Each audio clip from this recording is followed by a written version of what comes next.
Tomorrow night is WWE TLC, tables, ladders, and chairs. And like every pay-per-view event, I am making my predictions for the matches lined up, but I'm doing things a little bit differently. Instead of writing them out, I figured I'd put a video together instead for this final pay-per-view of 2013. For those of you who don't know what's going on, I've been making my predictions since Extreme Rules earlier in the year to see exactly how I do in predicting pay-per-view matches going into WrestleMania 30. So before we get into my TLC picks, let's first take a look at how I've done so far in 2013. Starting from Extreme Rules, my record right now is 40-19. 40 guesses correct out of the 69 I tried to predict. And my record last month for Survivor Series was 6-1. The only match I actually got wrong was the tag team match where CM Punk and Daniel Bryan took on Erick, Rowan, and Luke Harper of the Wyatt family. Now, I almost went without one wrong for the first time all year, but unfortunately, it didn't happen. So to TLC, we come to our very first match taking place on the pre-show featuring former World Heavyweight Champion Dolph Ziggler taking on Fandango. It wasn't but 6 months ago when both these guys were riding a wave of momentum into WWE. Now Dolph Ziggler had just cashed in his Money in the Bank opportunity to win the World Heavyweight title, while Fandango had just come off a huge victory with an upset over Chris Jericho in his first WrestleMania match. Both men seem to have promising outlines for the rest of 2013, but both have kind of fizzled out. Of course, we all know what happened with Ziggler losing the belt and totally being out of the title picture, as well as Fandango just losing time and time again, unable to really capitalize on that big victory. Both men find themselves on this pre-show, but I think that this match could easily steal the show and set the bar high for the rest of the evening. Both men have the ability to do that. I'm a fan of both. Fandango is doing a great job with his gimmick. I really do enjoy him and Summer Rae together. They're making the dancing gimmick work as best as possible. As far as Dolph Ziggler, I really want to see him get back in title contention, but with the world titles being unified after this show, I don't know if he'll be able to get back to the same level he was once at. But being a two-time world champion is still huge, and with that being said, I've got to predict Dolph Ziggler as the winner. Alright, so up next we've got our very first of 4 title matches for the evening as the Intercontinental Championship is being defended with Damien Sandow challenging Big E Langston. Big E is no longer the heavy of AJ Lee or Dolph Ziggler, and he's actually on his own, and he's got a huge opportunity being the Intercontinental Champion. Let's face it, they don't give this belt to anybody.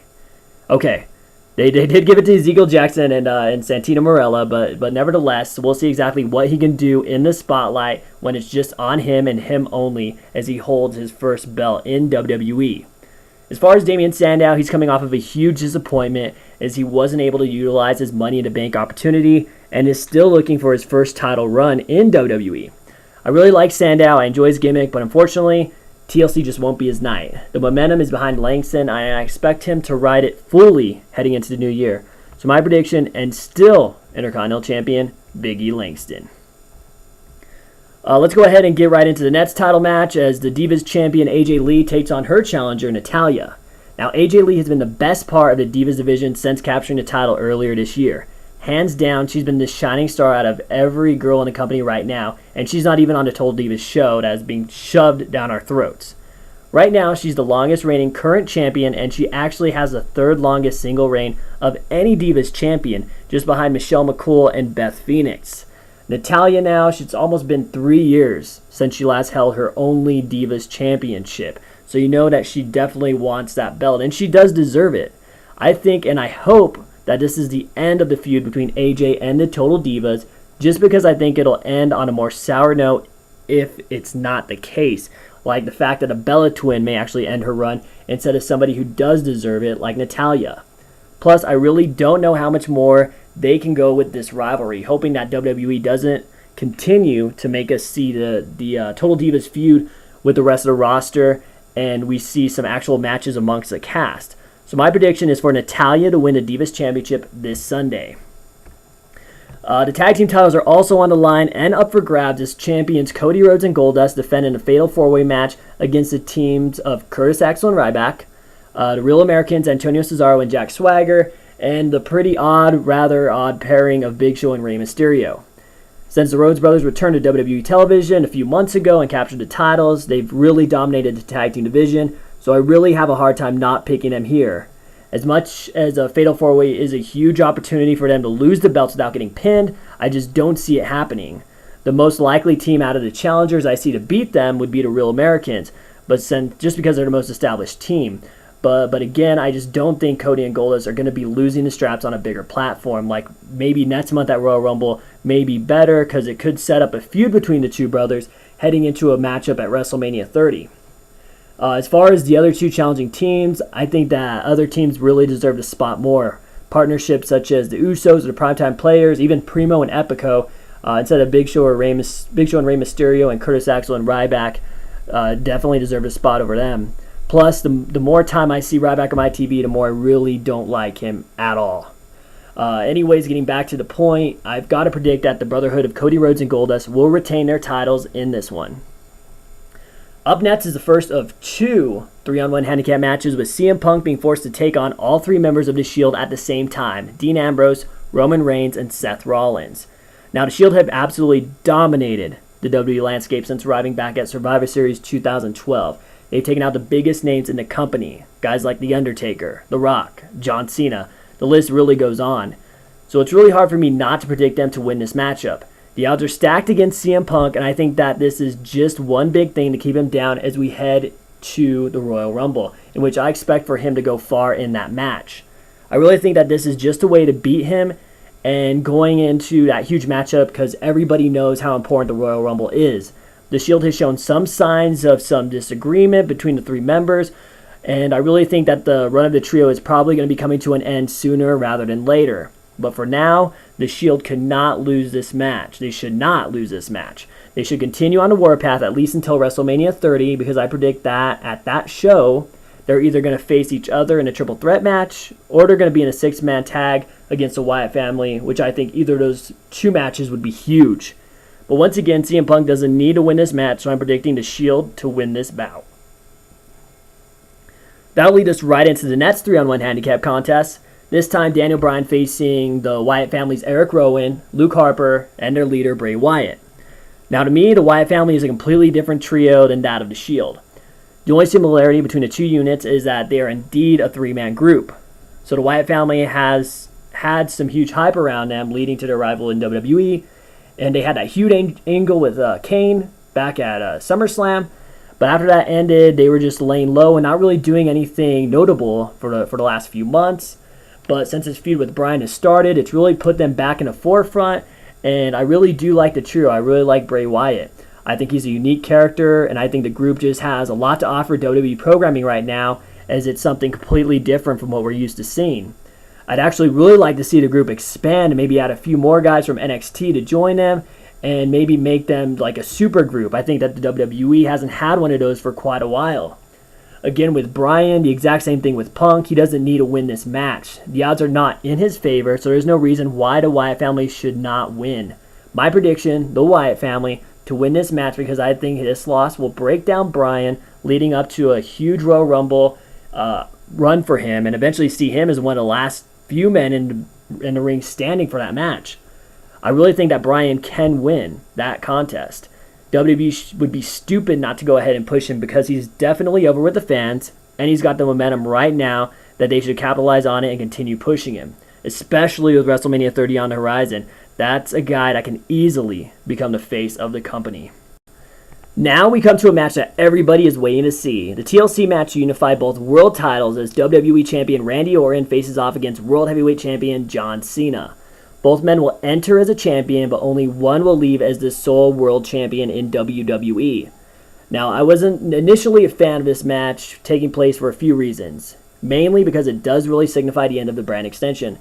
I was a huge fan of the SmackDown versus Raw Wars, and I was really bummed to see it come to an end the way that it did. But really, if they're not going to keep up with it anymore, there's no point in having two world champions.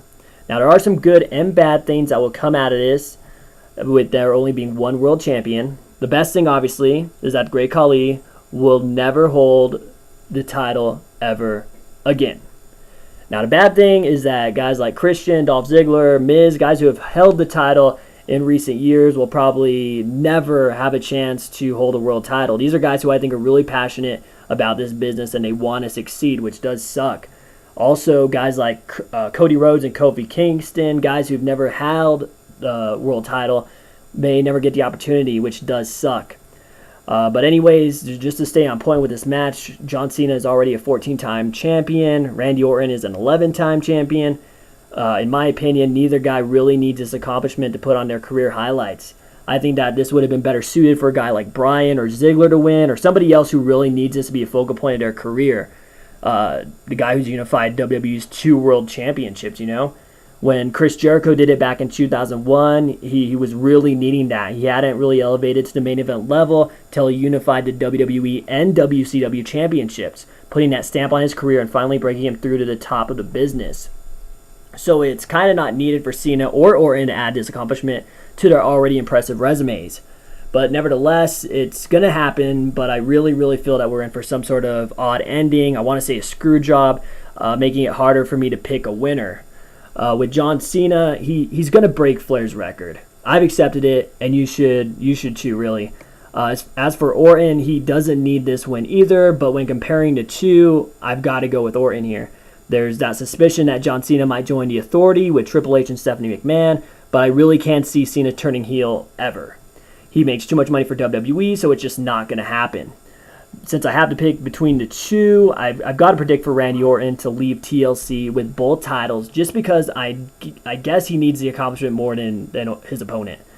But I really wouldn't be surprised if we see some sort of screwjob ending. I've heard rumors that somebody gets inserted in the match and they win, which depending on who it is, I may be okay with that. If it's Bryan, awesome. But if it's Triple H, I'm definitely not down with that.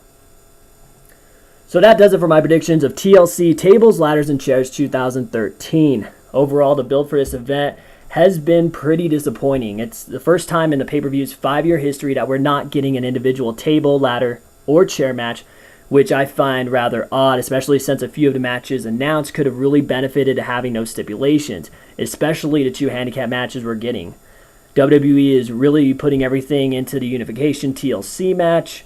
One thing I actually wanted to bring up is that I always figured out with WWE having 2 world titles that if they were to ever unify the belts, it would be done on a bigger stage like a WrestleMania or a SummerSlam. I've also heard that this match could be a tease for a more epic showdown later on, possibly at WrestleMania 30, with both Orton and Cena simultaneously pulling down their respective titles and ending the match in a draw. But I think if WWE goes that route, there'll be a lot of upset fans because they really are pushing that there will be 1 winner and 1 champion after TLC. It'll be interesting to see exactly what happens, but I am excited to see what goes down. Even if it is a screwjob ending, I just hope that it's a good one if they go that route. Obviously, next month is the Royal Rumble, and it's pretty much the start of the road to WrestleMania. It's my personal favorite pay-per-view of the year, and I love the Royal Rumble match, and I hope this year's winner is a better one than the ones we've had in more recent years. In case you don't know who I'm talking about Sheamus. He's terrible. But I do look forward to hearing what everybody's response is from TLC. And please don't forget to look out for my podcast, Ring Awareness, that will be starting up in January. I look forward to having some of you all on here so we can talk some wrestling and show that New Mexico's wrestling fan base is one of the biggest and best out there. Thank you guys once again for listening to me, and I hope you guys enjoy TLC.